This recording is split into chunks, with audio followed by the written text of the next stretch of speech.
Olá, bom dia. Hoje nós vamos falar de um benefício que existe há muito tempo, mas que nem todo mundo sabe exatamente o que é. BPC, você sabe o que é? Benefício de Proteção Continuada. E ele é específico para algumas categorias, para algumas idades, e agora, recentemente, houve uma atualização com uma ampliação e mudança mesmo de algumas regras. E é sobre isso que nós vamos conversar no programa de hoje. Quem veio tomar café comigo para a gente falar sobre esse assunto, contar sobre tudo que foi atualizado, foi a Sânia Aquino, que é advogada previdenciária. Bom dia, seja bem-vinda. Bom dia, Elda. Bom dia aqui, TV Assembleia e todos que nos acompanham. Ok, vamos só começar explicando o que é exatamente o BPC, doutora. Muito obrigada pela pergunta, Elda. Realmente é muito necessário a gente fazer essa diferença, né? Porque as pessoas não compreendem muito bem a diferença entre o BPC, que é um benefício assistencial, garantido pela lei da assistência social, e os benefícios previdenciários. São coisas totalmente diferentes, né? Apesar de ser pago pelo mesmo órgão, que é o INSS. É isso que confunde, né? Se é pago pelo INSS, a gente imagina que é um benefício previdenciário. E não é. E não é. E não é. E assim, tem algumas diferenças. Por exemplo, o BPC, você não precisa comprovar carência, como você precisa comprovar em alguns benefícios previdenciários, tampouco você já precisa ter contribuído para o INSS. O BPC não precisa disso, porque ele é um benefício assistencial. Ele tem para duas categorias muito claras: idosos a partir de 65 anos em vulnerabilidade social ou pessoa com deficiência com vulnerabilidade social. E essa pessoa com deficiência, e muitas pessoas também se confundem, não tem uma idade de início, desde que seja essa deficiência permanente. Ah, tá. E aí o que é uma deficiência? Quer dizer, uma criança pode receber? Uma criança, um bebê, um recém-nascido pode receber, desde que haja um laudo comprovando. de deficiência permanente, né? Exatamente. Tá, entendi. Então, essas duas categorias sempre estiveram debaixo desse guarda-chuva, sempre estiveram debaixo desse guarda-chuva. Isso, nada mudou. Nada mudou. E outra coisa também que é importante a gente trazer: o BPC, diferente dos benefícios previdenciários, ele não pode ser convertido em pensão por morte, por exemplo. O beneficiário falece, aquele benefício, ele cessa. Exatamente. É diferente dos benefícios previdenciários mesmo, isso, né? Que eles sim podem ser revertidos em pensão por morte. Né? Tá certo. Quer dizer, um idoso mesmo, ele tendo uma esposa, uma família, ele morreu, a família não tem direito à continuidade daquele benefício. Não tem, porque aquele benefício era para garantir a dignidade social dele. Né? Porque assim, o sistema previdenciário brasileiro, ao contrário de outras nações, ele é tripartite. Tem três tipos é como se fosse três tipos de serviço dentro do mesmo guarda-chuva. Antes a gente tinha o INAMPS, né, e tinha outros órgãos. E hoje a gente tem o INSS, temos o Ministério da Previdência Social e temos o SUS. Então, são três guarda-chuvas diferentes quando a gente fala de previdência social. E é isso que gera, às vezes, essas confusões. Quer dar uma confusãozinha mesmo na cabeça, viu? Dá uma confusão. É um assunto, assim, vamos dizer, que a gente não fala tanto a respeito. Por isso a gente não tem tanta informação até para passar para as pessoas. Com essas atualizações que aconteceram agora, o que mudou no que já vinha acontecendo até então? Olha, essas atualizações, elas foram muito pertinentes, né? E eram, de fato, atualizações necessárias e também motivos de muitos questionamentos jurídicos, inclusive, né, com processos judiciais e também questionamentos sociais. Eu digo que essa portaria ela veio trazer resposta social, porque, por exemplo, antes, um deficiente físico, uma pessoa com deficiência, ela recebia o BPC e conseguiu lograr êxito em um processo seletivo e foi admitida no mercado de trabalho. E ali ela ganha de 2 salários mínimos para frente. Automaticamente, antes dessa portaria, essa pessoa ela era desligada do BPC, excluída do BPC, E existe um outro auxílio dentro da Lei de Assistência Social, que é o auxílio inclusão. Esse sim, voltado especificamente para pessoas com deficiências que estão no mercado de trabalho e que ganham a partir de 2 salários mínimos. Bom, antes, essa pessoa com deficiência que se enquadrava nisso, saía do BPC e ela teria que fazer o pedido do auxílio inclusão. Ai, que confusão. Mas essa pessoa muitas vezes não conhecia o auxílio inclusão. Exatamente, são coisas que a gente não fala no dia a dia como uma aposentadoria normal. Então o que acontecia com essa pessoa? Ela ficava apenas com o seu salário. Porque ela não conhecia. Agora mudou. Automaticamente, essa pessoa que pessoa com deficiência, recebe PPC, conseguiu um emprego, recebe de 2 salários mínimos para frente, ela automaticamente vai migrar do BPC para o auxílio inclusão. Ela não precisa mais ir atrás disso porque já está garantido, né? Isso. É porque antes você não sabia que tinha o auxílio inclusão, por exemplo, eu nem sabia que existia, eu sabia do BPC, mas o auxílio inclusão, não. E eu acho que a maioria das pessoas não sabem. Acho que a pessoa às vezes ficava até com medo de arranjar um emprego de ganhar um salário mínimo e acabar perdendo, porque o emprego é mais fácil de você perder do que o auxílio que já está garantido, sim, né? Com certeza. Agora, com essa garantia de que mesmo você tendo um salário, você continua recebendo o auxílio, mesmo ele mudando de nome ou de categoria, já fica mais fácil. Tem a questão da renda per capita para garantir algum desses benefícios? Temos. A gente continua, essa questão da renda per capita, questão do valor, continua sendo um requisito a ser preenchido, porém, com algumas alterações. Alteração número 1. Hoje, toda pesquisa de renda per capita ela é concentrada no CAD único. Então, você que está em casa, que se enquadra em uma dessas situações, mantenha o seu CAD único atualizado, porque ele vai ser a base de dados do governo federal para fazer a pesquisa se você ou alguém que você é representante se enquadra como beneficiário, possível beneficiário do PPC. Ponto 1, sobre renda.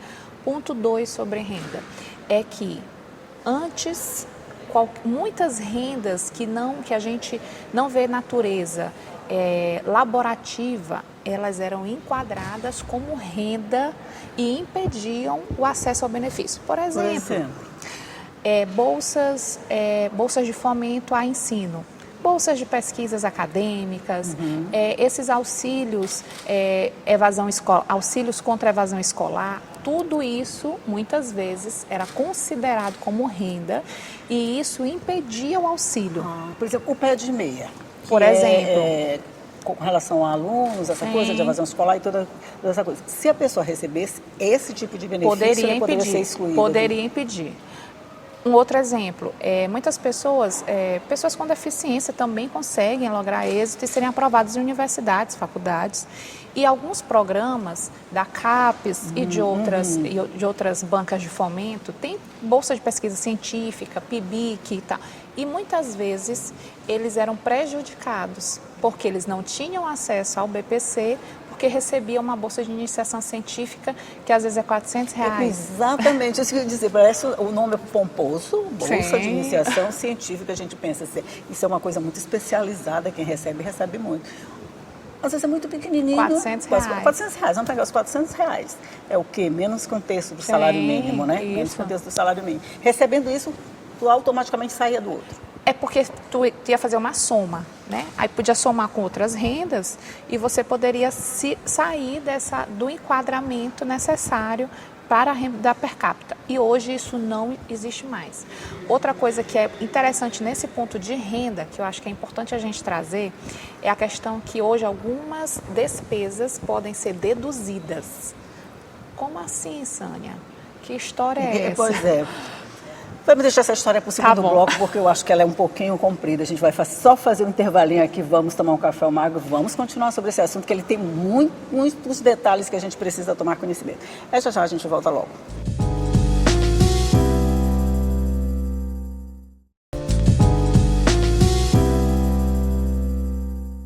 Já estamos de volta conversando aqui sobre o BPC, que é o Benefício de Proteção Continuada, as atualizações que foram feitas agora e tudo que a gente precisa fazer. Você lembra que eu sempre digo que informação é poder? É exatamente essa situação. Estão tantos detalhezinhos, tanta coisa que a gente precisa saber para poder alcançar esses benefícios, que só com muita informação. Por isso que eu estou aqui conversando com a Sânia Aquino, que está dando todas as informações a respeito. A gente estava falando das possíveis exclusões por conta de rendas que, na verdade, quase não representam muita coisa, Sim. né? Vamos continuar com a nossa história, que a gente parou lá no primeiro bloco. Vamos continuar. A gente falou das bolsas acadêmicas. Existe também a possibilidade de deduções para algumas despesas. Por exemplo, despesas médicas não cobertas pelo SUS. Um exemplo, vamos dizer que eu moro em um município onde não haja terapia X e que uma criança com autismo ou outro transtorno precise fazer. Bom, se eu tive aquela despesa pode ser deduzida e aquilo ali não me tira do BPC. Porque muitas vezes o que acontecia? Você, os pais, os representantes legais de crianças, sobretudo em rincões do estado, né? Sim. Em municípios menores, mais distantes, onde as coisas são mais complicadas e difíceis. Eles né? deixavam de fazer o pagamento, por exemplo, de uma fisioterapia, de uma terapia ocupacional, de uma sessão de fonoaudiologia para essas crianças por medo de que essa representação dessa custa que ele teve pudesse demonstrar que ele tem um poder aquisitivo e tirasse ele do benefício. Olha só, gente, que situação entre a cruz e a espada. Exatamente. Eu faço o tratamento do meu filho, eu recebo dinheiro. Então, hoje isso também, essa despesa é deduzida. É despesa com fraldas geriátricas. Apesar da gente tem um programa do governo federal que é que é de farmácia. E a fralda geriátrica está inclusa. Porém, nem todos os municípios brasileiros têm farmácias credenciadas nesse programa. Então, muitas vezes, essas pessoas com deficiência ou idosos fazem uso desse material de higiene. Que é quase obrigatório. Que é quase obrigatório. E eles ficavam também entre a cruz e a espada. Porque hoje em dia, com a utilização do Pix e essas formas eletrônicas de pagamento, esse cruzamento de dados, ele é muito mais rápido. Fácil e rápido. Então, do jeito que é para pagar, de cruzar também. Exatamente. Né? Então, são coisas que mudaram e que são benéficas. Por exemplo, outra coisa também que é benéfica, que às vezes a gente também se confundia. Hoje em dia, agora, com essa nova portaria, ficou muito claro que um casal de idosos, vamos trabalhar com a seguinte hipótese, um casal de idosos com 65 anos ou mais, que fazem jus ao BPC. Muitas vezes, o que acontecia? A gente via muito isso no interior do estado. A mulher, a idosa, deixava de pedir o seu benefício porque o esposo já tinha pedido e havia no inconsciente coletivo que só uma pessoa dentro da casa poderia ter o BPC. E isso não ficava muito claro nas portarias. Mas não era. Por exemplo, se uma mulher pedisse, ela poderia conseguir. Não era. Mas sim, isso entendi. Não ficava a gente achava claro. Que era. Sim, não ficava claro. Com essa portaria isso ficou claro e evidente. Como a luz do dia. Dois idosos, um casal de idosos, eles não têm outra renda. Sim. Eles dois podem ter direito a esse benefício. Assim como uma criança com deficiência e um idoso, assim como uma pessoa com deficiência e um idoso, assim como duas crianças com deficiência. A gente que milita com direito previdenciário, eu mesmo já atendi clientes que ela tem mais de um filho com deficiência severa. Sim, sim. E aí eu vou pedir para qual filho? Se eu pedir o de fulano, cicrano não vai ter, né? Elas ficavam naquelas dúvidas. E essa portaria, ela vem de forma muito clara sanar essas dúvidas, que mais uma vez eu friso e reitero. Era uma portaria necessária, que veio trazer respostas, sobretudo sociais. Já está valendo, Sânia? Já está valendo, já está valendo. e as pessoas agora podem se sentir mais amparadas. Até porque o BPC... As pessoas precisam ter essa informação para saber que estão amparadas, Sim. né? Você falou aí nessa mãe que tem 2 crianças atípicas, né, com problemas. Ela é uma mãe atípica, na verdade, né? Às vezes ela deixa até de trabalhar para poder cuidar dessas crianças. E a gente tem tramitando no Congresso um benefício para essas mães, não é isso? Temos. E muito obrigada por essa tua pergunta, porque é muito necessário também a gente falar disso. Porque essa mãe, ela é invisibilizada na sociedade. Exatamente. Né? A maternidade em si é algo invisibilizado na sociedade. Esse trabalho maternal, esse labor maternal, né, é invisibilizado na sociedade. E da mãe atípica isso é ainda mais invisibilizado. Essa mesma que está invisibilizada. Que eu nem acertei, sim. Porque ela... Muitas vezes é a motorista do filho, é a babá do filho, é a cozinheira do filho, é a enfermeira do filho. Quer dizer, ela deixou a vida dela de lado. Exato, ela não pode trabalhar porque ela não pode se ausentar. Exatamente. Não tem dinheiro para pagar um cuidador. Isso. Então, ela tem que fazer todos esses papéis. Então, ela deixou a vida dela de lado. Exatamente. O que a Cora tramita no Congresso Nacional? A gente tem 2 frentes no Congresso Nacional. Uma frente que busca incluir essa mãe atípica como segurada facultativa do INSS. E aí, como segurada facultativa do INSS, ela terá todas as condições de pedir benefício, todos os benefícios previdenciários que atualmente existem. Ponto 1. Que legal. Isso aqui está tramitando de forma até célere no Congresso Nacional. É uma tramitação que começou em 2024, agora ela está na Comissão de Previdência Social e Assistência Social. Então, assim, a gente vê com muitos bons olhos, inclusive a celeridade mesmo que está tendo essa tramitação. E existe, de outro lado, um auxílio para mães atípicas. Esse auxílio, um auxílio assistencial, semelhante ao BPC LOAS, para mães atípicas. Ele não vai tornar a mãe atípica uma segurada especial, facultativa do INSS, mas vai assegurar ela um benefício semelhante ao do filho. Tá. Quer dizer, certo? Os filhos podem ter, por exemplo, se ela tem 2 filhos, vamos pensar naquela situação mais complicadinha. Sim. Ela tem 2 filhos que ela precisa cuidar.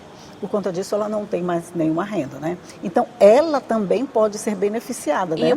E um ponto muito interessante, ela pode ser beneficiada e isso não vai afetar o benefício dos filhos. Sim. Então, os 3 podem ter o benefício, quer dizer, eles estão na mesma casa, porque gera essa confusão que você falou, né? Na mesma casa, 2 pessoas não podem ter o mesmo benefício. Podem sim. Podem sim. Então, isso está tramitando. Essa proposta, que é de 2025, ela está até tramitando mais rápida. Ela também se encontra nessa mesma Comissão de Previdência e Assistência Social da Câmara dos Deputados. A previsão é que até o fim do ano a gente tenha aí um término dessa tramitação. Tomara. Para que ano que vem já comece a entrar em vigor, né? Exatamente. Imaginou um monte, assim, a quantidade de mães que podem ser beneficiadas com isso. Muito Pode grande. ter uma folguinha no orçamento, porque é muito complicado, gente. E assim, esse benefício a mães atípicas, que foi esse último que eu falei, ele prevê um acompanhamento psicossocial para essa mãe. Ele prevê terapias para essa mãe, né? Porque ele tem outro caráter. O caráter dele é de assistência social. Isso. Diferente desse outro que é um caráter previdenciário. Previdenciário, sim. Então, tem as 2 situações que estão tramitando paralelamente. Exatamente. E uma não inviabiliza a outra. Isso é importante também a gente destacar. Então, o benefício previdenciário e o benefício psicossocial. Exatamente. Porque, por exemplo, se eu me tornei segurada facultativa do INSS por ser uma mãe atípica, eu também posso ter o auxílio para que eu possa ter as minhas terapias. Isso. Então, uma coisa não vai inviabilizar a outra. Ótimo. Com relação ainda ao BPC, Sânia, é bem expressivo a quantidade de pessoas atendidas por esse benefício? Muito expressivo no Brasil. Do Covid para cá, o aumento anual é de mais de 150%. É mesmo? Por quê? Porque muitas pessoas perderam a sua condição de trabalho, né? Verdade. E a reinserção no mercado de trabalho é muito mais complexa. E muitas pessoas estavam naquela faixa etária de quase 60 anos, quando veio o Covid, e estavam naquela margem de risco, né? Grupo de risco, faziam parte daquele grupo de risco, que foi o primeiro grupo desligado do mercado de trabalho, né? Que teve ali um auxílio inicial, mas que depois esse auxílio foi cessado e essas pessoas ficaram né, nesse limbo aí. Ficou entre uma coisa e outra, né? E agora com essa atualização que permite mais de uma pessoa, com certeza esse número deve aumentar bastante, com certeza. Isso é bom, muito mais pessoa protegida, garantida, e é uma garantia super necessária, não tem que discutir, né? Não tem como ser contra uma coisa dessa, de jeito nenhum. Agora, o que é muito importante, e eu não posso deixar de salientar aqui, é que as pessoas precisam procurar orientação especializada. Sim, sim, gente. Porque muitas vezes você joga ali no Google, e aí você tem, às vezes, você vai por um caminho que às vezes parece mais breve, mas ele termina se tornando mais longo. Porque é um caminho onde a informação ela não veio de forma bem detalhada. Porque o Dr. Google não é especializado, ele é generalista, ele dá uma informação geral. Ele dá uma informação geral. Mas se você precisa de atendimento, procura um advogado especializado, né, na questão previdenciária. Eu acho que cada um tem sua especialização, porque estou mais aquele assunto. Então, procura a pessoa certa para te orientar. Você vai ver que o caminho vai ficar mais fácil, mais rápido, e você vai ter um benefício muito mais cedo do que você imaginava. Principalmente agora com todas essas mudanças, que está mais facilitado, aí já facilita um pouquinho mais a vida, né, gente? Olha, Sânia Aquino, muito obrigada por todos esses esclarecimentos. É uma coisa que a gente precisa falar sempre, porque eu digo assim, se você não sabe dos seus direitos, você não corre atrás. Sim. Você precisa saber dos seus direitos, você precisa saber dos benefícios que são garantidos a você, para você correr atrás. E é uma pedra menos no caminho, viu? Com certeza. Com toda certeza. E assim, você no início falou uma coisa muito importante, que eu também comungo, do poder da informação. Pois é isso que eu digo. A informação é tudo, gente. Se você tem informação, e não vá atrás, como a Sânia falou, dessa informação do Google. Ela pode ser legal, ela pode te dar uma luzinha, mas a partir dali, procura a pessoa certa para te dar informação, para mostrar o caminho que você deve percorrer até chegar lá naquele objetivo que você quer. E para isso, só com informação séria e profissionalizada de preferência. Querida Sânia, muito obrigada mais uma vez por participar aqui do Café, por me dar todas essas informações. Eu que agradeço, me disponibilizo, minhas redes sociais são abertas, me disponibilizo aí para quem estiver nos assistindo, que tiver ainda alguma dúvida. Alguma dúvida, né? E, isso. gente, vamos atrás dos nossos direitos, né? Eu sempre falo que os direitos, ele não acolhe aqueles que dormem. Então, não durma no ponto. Exatamente. Vá atrás da informação. Uma vez do juiz, que a justiça não desperta quem está dormindo. Ela sempre trabalha com aquele que está acordado e correndo atrás. Exatamente. É essa situação bem aí. Então, para você, fica a informação. Corra atrás dos seus direitos. Agora parece estar mais fácil. Foi ampliado, vamos dizer assim. Muito mais gente pode ter acesso. É só buscar a informação certa. Tchau e até a próxima.